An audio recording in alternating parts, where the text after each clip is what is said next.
함께 봉독한 말씀으로 변화산으로 올라가자, 변화산으로 올라가자라는 제목으로 은혜 말씀을 나누겠습니다. 어저께는 토요일인데도 불구하고 우리 약성 목사님과 저와 일꾼들이 열심히 일을 했습니다. 물론 똑같이 일하지만 무슨 일을 낸 줄 압니까? 지난 한 주간 동안에 사무실을 옮기느라고 이렇게 땀을 좀 흘렸습니다. 우리 은퇴 목사님들이 신학대학원 대학교를 우리가 설립한다고 하니까 주정부의 인가를 받아야 되는데 도서관이 절대적으로 필요하지 않습니까? 그래서 도서관을 만들어 가는데 책이 필요합니다.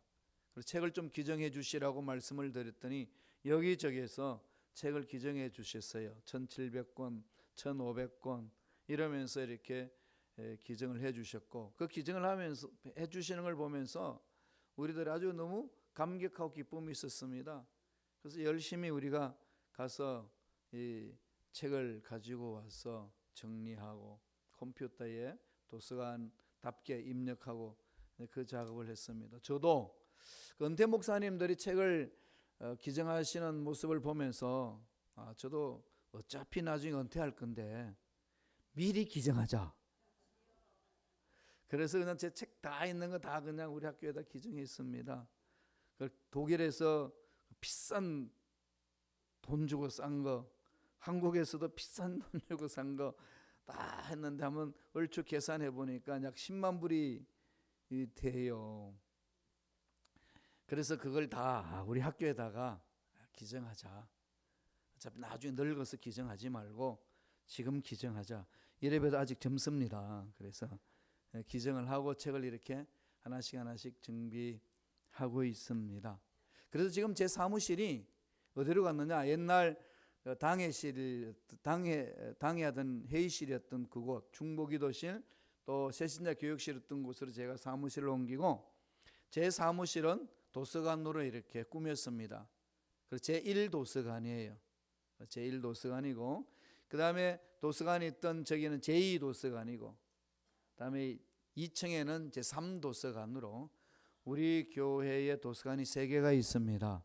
그 책이 몇 권이나 되겠어요? 14,000권 정도 됩니다. 지금 우리가 제일 많이 책을 보유하고 있어요. 교회들 중에. 대학을 만들어야 되기 때문에 그렇죠. 그래서 지금 여기 노스파크 유니버시티하고 그다음에 트리니티 유니버시티하고 이 도서관 협정을 맺었습니다. 우리 한국 책이 그들보다 더 많아요. 그렇게 해서 지금 주 정부에다가 신청을 해놨습니다. 서류 심사하고 있고 그 실사가 나와서 대학원 인가를 받을 수 있는 일이 일어날 것입니다. 완전히 새로워졌죠? 이 교회가 새로워지고 있습니다. 달라져 보였어요. 분위기가 달라지잖아요. 그런 중에 우리 교회가 외형적인만 달라지는 것이 아니라, 변화되는 것이 아니라 우리 속사람들이, 우리 개개인의 성도님 속사람들이 그렇게 변화되었으면 참 좋겠습니다. 예수님도 제자들이 그렇게 변화되기를 원하셨어요. 제대로 된 전도자로 세워서 하나님 나라를 확장하도록 하기 위하여 제자들을 선택하시고 훈련을 시켰습니다. 훈련시키는 중에 오늘 본문 말씀을 보면은 그들을 변화산으로 데려갔습니다. 변화산으로 데려가는 사람들을 바라보면은 수제자입니다. 12명의 제자 중에 또 특별히 선택한 3명의 제자가 있습니다. 베드로와 야고보와 요한이죠. 이 3사람. 그래서 하나님의 위대한 일들을 일으킬 때는 꼭 이 3사람들과 같이 갔어요.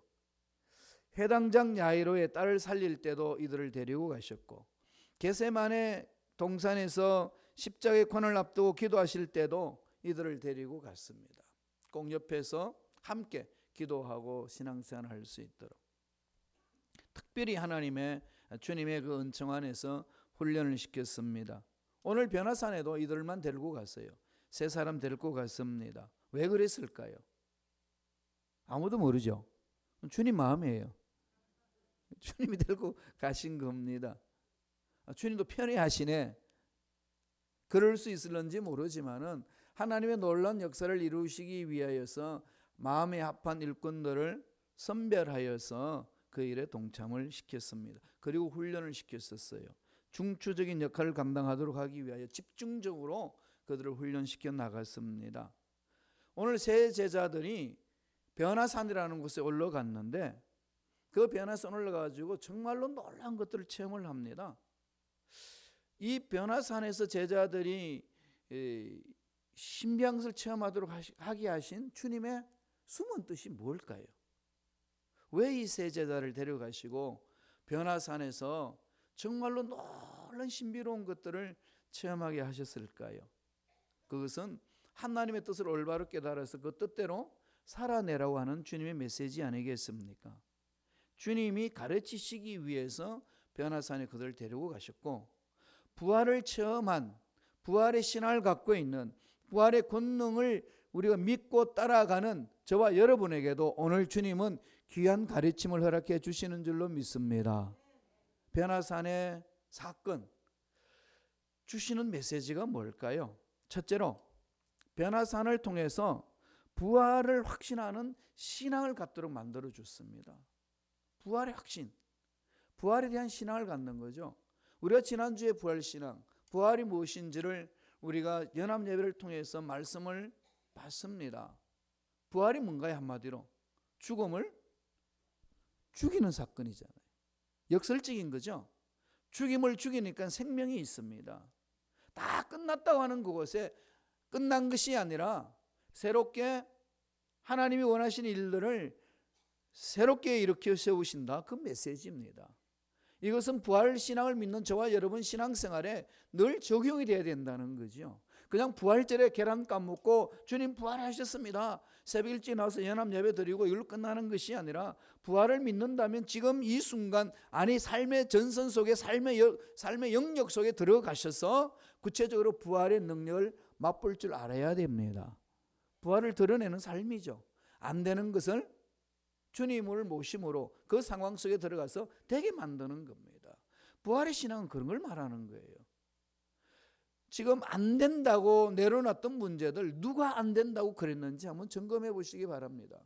사업의 문제, 직장의 문제, 자녀, 가정, 개인의 삶이, 아니 육체 질병 문제, 누가 안 된다고, 누가 이 병은 못 고친다고 말했는지, 그래서 포기했는지 한번 돌아보세요.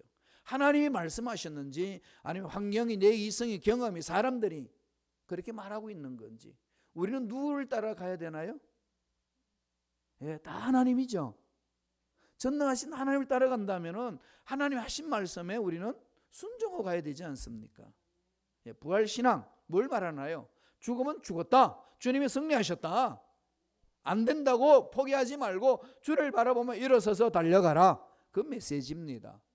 어떤 일이 일어났나요? 부활신앙을 가르치기 위하여 주님은 변화산에서 제자들에게 어떠한 것들을 체험할 수 있도록 보여주셨나요? 누가복음 9장에 나옵니다. 누가복음 9장 29절 30절에 있습니다. 다 같이 한번 읽어볼까요? 한 목소리 읽겠습니다. 기도하실 때에 용모가 변화되고 그 옷이 휘어져 광채가 나더라. 문득 두 사람이 예수와 함께 말하니 이는 모세와 엘리야라. 정말로 희한한 사건입니다. 같이 육체를 입었던 예수님이 변화산에 갔는데 옷이 휘어지면서 광채가 납니다. 그 광채가 나는 것이 아니라 이미 그 과거에 죽었던 모세, 또 불병거를 타고 천국에 갔던 엘리야가 거기 와 있습니다. 그 장면을 한번 상상해 보세요. 베드로와 야고보와 요한이 막 희둥거리지 않겠습니까? 눈이, 이게 무슨 사건이야 이게. 갑자기 예수님이 확 변합니다. 이 상황을 바라봤을 때에 지금 그 제자들의 마음은 정말로 감동이요, 감격이요, 신세계를 보면서 감탄하지 않았겠습니까? 이게 뭐지? 왜 주님이 그런 걸 보여주셨을까요? 앞으로 주님이 십자가에 못 박혀 돌아가시고 부활하실 것이라는 것을 예표로 보여주는 거죠. 인생은 죽음으로 끝나는 것 아니다. 그러므로 죽음을 두려워하지 마라. 죽음을 두려워하지 않는 방법이 있다. 죽음을 두려워하지 않는 게 뭘까요? 죽음보다도 더 죽음 너머에 있는 영광스러운 삶이 있다는 사실을 믿을 때, 죽음은 결코 우리를 두렵게 할 수가 없습니다. 이걸 맛보게 하는 거죠. 너희들이 바라본 세상이 눈으로 바라본 것이 전부인 것처럼 착각할 수 있는데 이 세상은 그런 것 아니다. 하나님이 피조한 이 세계, 하나님 영적 세계는 이걸로 끝나는 것이 아니다. 보여주시는 겁니다. 기도할 때 용모가 변하잖아요. 어떻게 변했다고요? 옷이 휘어져서 광채가 난다고 그랬습니다. 영광스러운 모습으로 변모가 되어 갑니다. 신령한 몸으로 변화된 영광스러운 광채를 보여주는 거죠. 읽었습니다만 30절에 보면은 모세도 나타났고 엘리야도 나타났습니다. 완전히 변화됐죠. 이런 모습을 바라보면서 여러분 의문을 가질 수 있죠. 베드로와 야고보, 요한이 어떻게 알아봤을까? 그렇지 않나요? 모세와 엘리야가 나타났다고 그랬는데 뭐 모세 초상을 들고 다녔나요? 아니면 요새처럼 핸드폰에 사진을 찍어놨다가 이게 점검해 보았을까요? 좀 신비로운 모습이 있죠. 그런데 그들은 모세와 엘리야를 알아봤습니다. 무엇을 우리에게 교훈하고 있나요? 부활한 후 우리 모두에게 나타날 모습을 보여주는 거죠. 지금 우리가 천국 갑니다. 예수 믿으면 천국 가죠? 천국 가면 서로 어떻게 알아보시겠어요? 여러분 천국 가면 저 알아보겠어요? 저 천국 가면 머리숱이 많을 텐데. 완전히 변모되잖아요. 그러면서 천국 가는 날이 그렇게 소망이 넘쳐요. 아무리 뭐 머리카락 나는 약 발라도 다 없어질 건데. 그러나 영원한 천국, 영원토록 나를 보존해 주시는 하나님의 놀라운 손길 생각만 해도 감격스럽습니다. 여러분 변화될 때 어떤 모습으로 변화될까요? 어떻게 알아볼 수 있을까요? 내 부모, 내 자식, 내 친구, 내 교우들 어떻게 천국 가서 알아보나요? 까막눈이 될까요? 다 알아본다고 성서는 우리 가르쳐 주잖아요. 그 모습을 보여주는 거죠. 변화되었을 때에 보면서 서로가 단번에 알아볼 수 있는 변모, 그 놀라운 그 신비로운 모습을 가질 수 있다는 것을 가르쳐 줍니다. 근데 처음에는 그들은요, 부활하신 후 예수님이, 제자들은 부활하신 예수님을 알아보지 못했습니다. 그랬잖아요. 요한복음 21장 4절에 보면은 날이 새어 갈 때 예수께서 바닷가에 서셨으나 제자들이 예수이신 줄 알지 못하는지라. 알지 못한다고 그랬습니다. 또 분명히 말하는 12절에 보면은, 요한복음 21장 12절에 보면은 예수께서 이르시되 와서 조반을 먹으라 하시니 제자들이 주님이신 줄 아는 고로 당신이 누구냐 감히 묻는 자가 없더라. 무슨 말씀이죠? 예수님인 줄을 처음에 몰랐는데 보니까 변모된 모습 속에 예수님 모습이 있는 거죠. 육신과는 다른데 변화된 모습이 있습니다. 부활체의 모습이 어떤 것인가를 이 변화산에서 주님이 우리에게 교훈해 주고 있습니다. 신비롭죠? 여러분 어떤 모습으로 변할까요? 정말 신비롭지 않겠습니까? 부활 후의 모습에 대한 것들 변화산상에서 그대로 보여줬습니다. 변화산상에 나타난 사람을 바라보면 모세가 나타났잖아요. 모세는 뭘 상징하나요? 율법의 대표잖아요.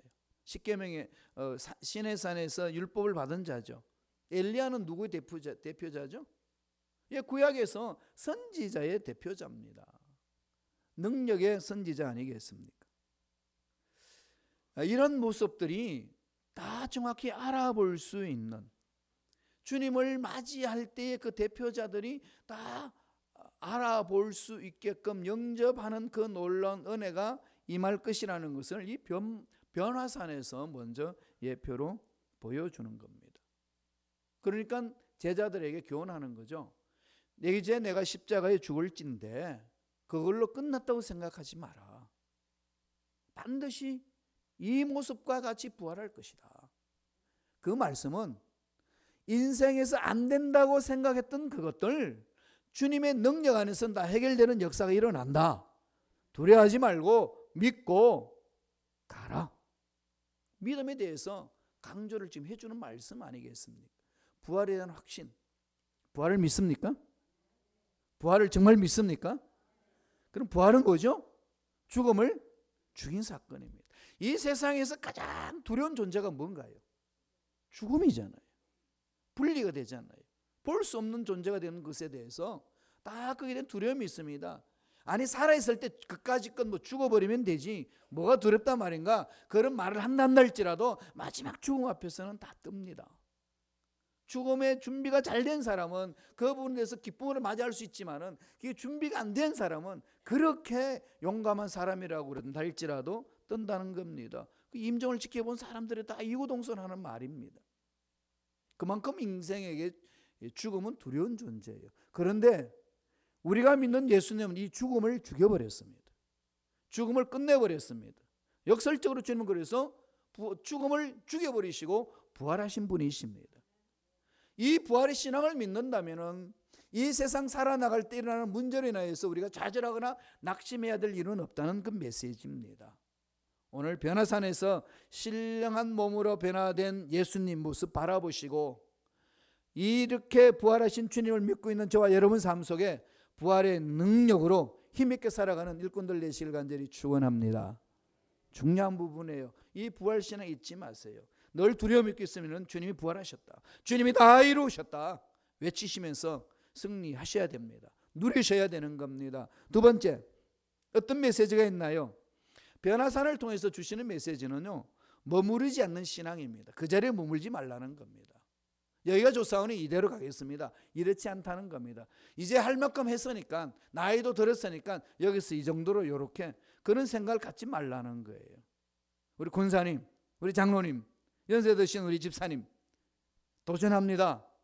우리 언제까지 일해야 될까요? 내 육체가 마르고 닳아 없어질 때까지 달려가는 겁니다. 이 나이에 이것을 하랴. 그럴 때마다 항상 외치는 메시지가 있죠. 우리 목소리가 있죠. 뭐죠? 내 나이가 어땠어? 달려가셔야 됩니다.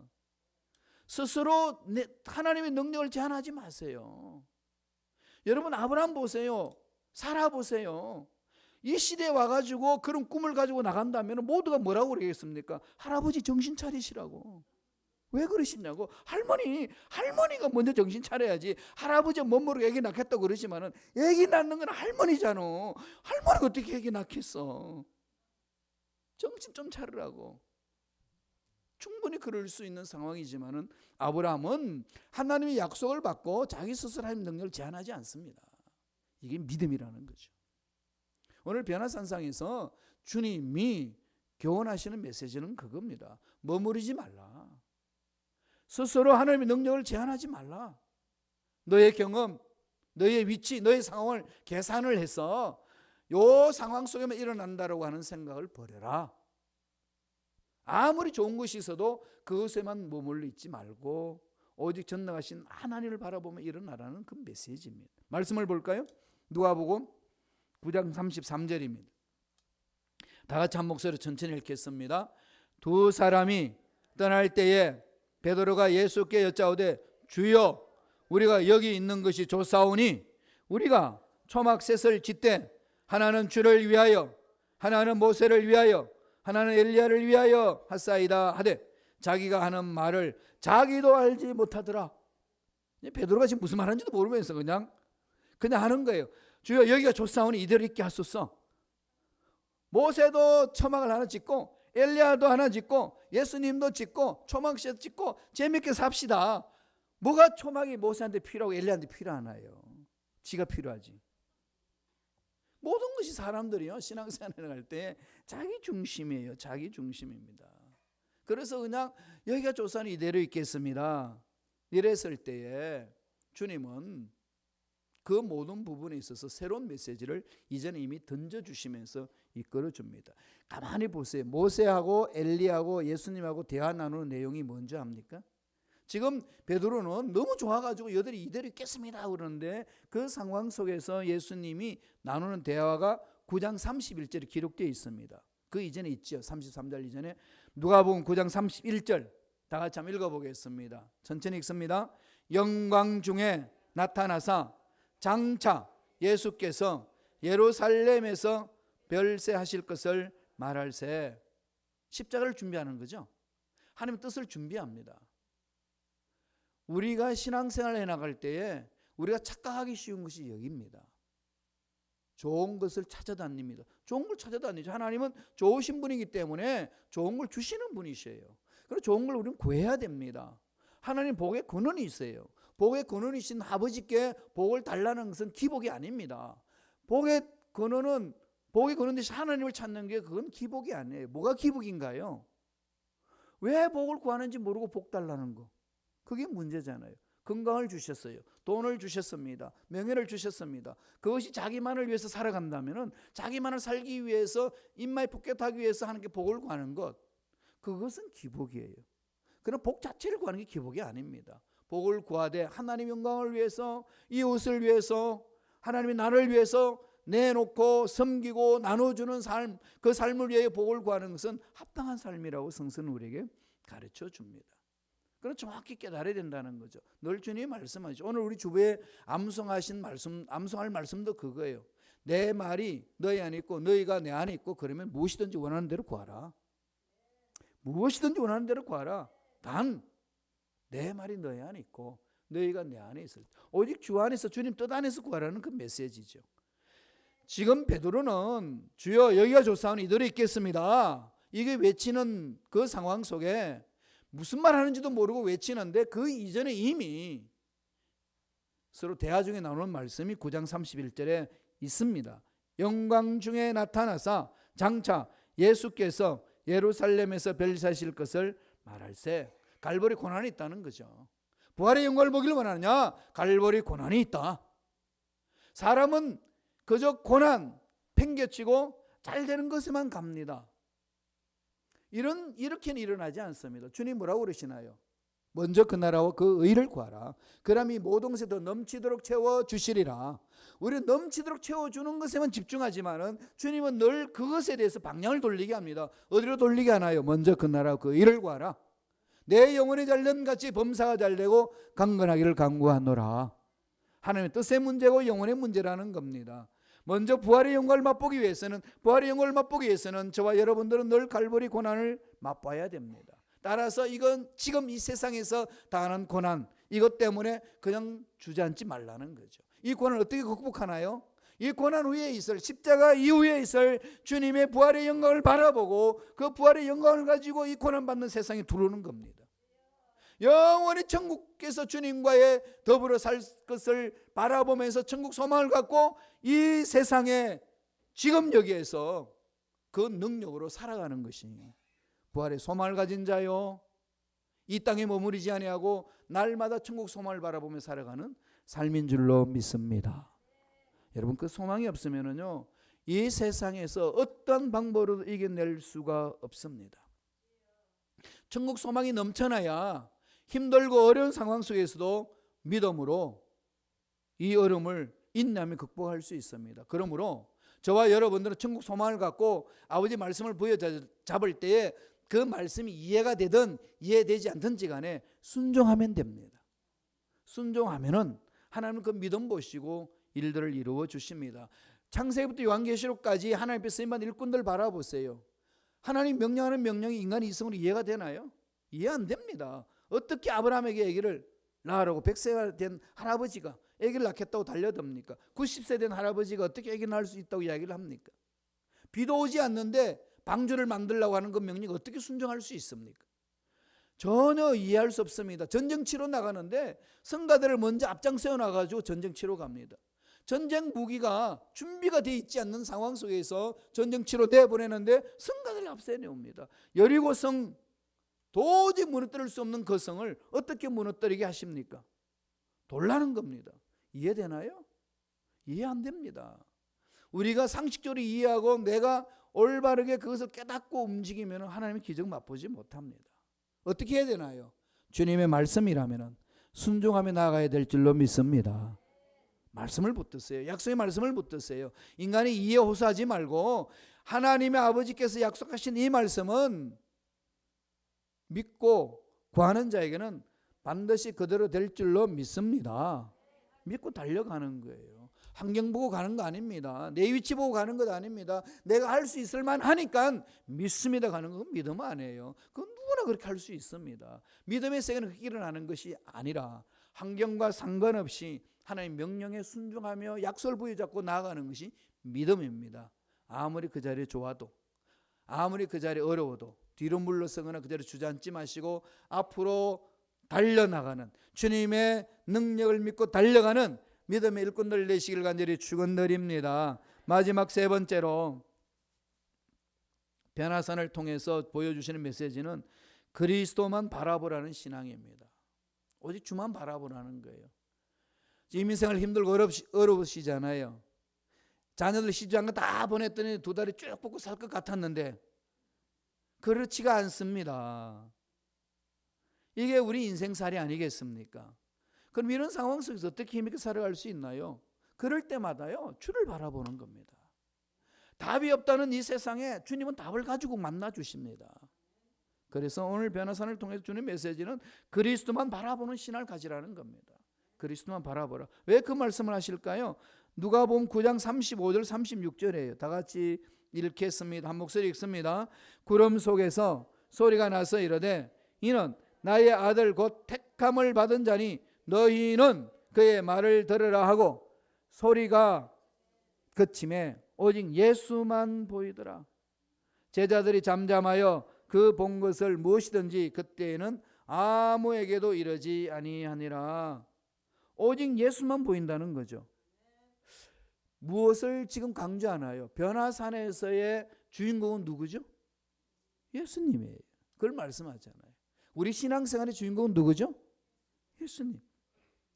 우리 교회의 주인은 누구시죠? 그러면 누가 여기서 주장해야 되나요?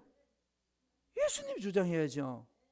우리는 그냥 그분의 말씀 따라가면 되는 거 아니겠어요?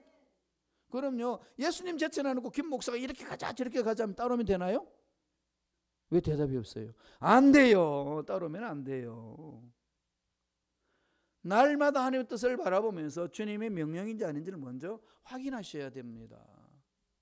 그래야 교회 공동체가 올바르게 설 수 있고 하나님의 뜻을 이룰 수 있고 이 세상의 빛과 소금에 그걸 감당할 수 있습니다. 이렇게 말하면 꼭 어떻게 적용하는 줄 알아요? 무조건 목사님은 발목을 잡아야 되겠구나. 이렇게 적용하면 안 돼요. 기도해 보세요. 하나님 앞에 기도하고 또 확인해보고 이렇게 해서 서로 하나님의 뜻을 찾아나가는 겁니다. 예수만 보였더라 이 말은요, 우리 신앙생활의 핵심은 예수입니다. 모든 삶에 있어서 주인은 예수님이에요. 가정에도 주인은 예수님이시요, 교회 공동체 주인은 예수님이시요, 내 인생을 다 잘 살고 마무리 지을 때도 마지막 때도 예수님이 주인이십니다. 그런데 이 시대가 주님 오실 날이 가까우면 가까울수록 거짓 그리스도들은, 아니 거짓 선지자들은요 거짓말합니다. 자기 중심으로 하는 거예요. 어떻게 그런 일이 일어날까요? 예수님이 가르쳐 주셨어요. 마태복음 24장 보세요. 마태복음 24장 24절입니다. 다 같이 한번 읽어볼까요? 마태복음 24장 24절. 거짓 그리스도들과 거짓 선지자들이 일어나 그 표적과 기사를 보여 할 수만 있으면 택하신 자들도 미혹하니라. 거짓 선지자들과 거짓 그리스도들은요 자꾸 큰 표적과 기사를 요구합니다. 신앙생활은요 믿음의 세계예요. 보이든 안 보이든 믿고 가는 겁니다. 도마가 도저히 부활을 못 믿다고 그랬을 때 주님이 부활하셔서 보여줍니다. 야, 너 봐라. 이제 봤냐? 예, 봤습니다. 이제 믿겠냐? 예. 그러면서 도마를 칭찬하지 않고 뭐라고 그러죠? 야, 넌 보고 믿냐? 아직도 그러냐? 보지 않고 믿는 자가 더 복되다. 그게 성숙한 자라는 거죠. 여러분 기적을 쫓아다니면요 기적 보여줘도 안 믿어요. 사람이 그렇습니다. 그럼 우리는 어디로 달려가야 되나요? 기적의 사건을 일으키는 하나님이 하시는 거예요. 우리가 좌지우지할 필요가 없습니다. 그렇기 때문에 전적으로 하나님이 역사예요. 따라서 병든 사람 앞에 기도할 때요 난 병을 취하는 능력이 없어 못해 이런 말 하지 마세요. 낫고 안 낫고 하시는 걸 하나님이 아십니다. 그럼 저와 여러분 어떻게 해야 되나요? 그냥 하라고 했으니까 나사렛 예수 이름으로 명하노니 모든 병은 나음을 받을지어다 명하는 거예요.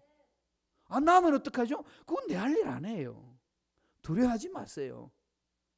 애들한테 그 학생들한테 가르치면 그래요. 아 목사님 그래서 안 나으면요 그들 말을 그대로 쓸게요. 쪽팔려요. 그게 무슨 상관입니까? 역할 분담을 정확히 하셔야 돼요. 하나님의 일에 대해서 하나님이 하시는 일인데 왜 하나님의 일을 자기 것으로 생각하고 난리를 칩니까? 그렇게 생각하면 하나님의 일을 못합니다. 두려워하지 마십시오. 단호히 선포하십시오. 때가 되면 하나님 뜻 안에서 반드시 그러한 기적을 일으켜 주십니다. 그건 하나님 하시는 일이에요. 사람들이 잘 몰라요. 자기 뜻대로 자기 주장대로 무엇을 하려고 그러니까 참 어렵습니다. 그러니까 하나님의 일을 올바로 감당하지 못할 때가 얼마나 많은지 모릅니다. 우리들이 이 말씀을 보면서 늘 마음판에 새겨야 됩니다. 어떻게 새겨야 될까요? 예수님이 우리 인생의 주인이야. 일을 다 해놔놓고도 언제나 예수님이 주인이심을 믿고 선포하고 높여드려야 됩니다. 주님은 그것을 우리에게 가르쳐 줍니다. 그리고 우리들이 해야 될 일은요, 믿고 따라가면 됩니다. 그게 부활신앙을 가지고 있는 저와 여러분들이 나아가야 될 신앙생활입니다. 이러한 은혜 가슴판에 새기셔서 예수님을 높이며 주님이 주시는 그 놀라운 능력으로 험악한 이 세상에서 힘있게 살아가는 저와 여러분 되기를 간절히 축원합니다. 기도하겠습니다.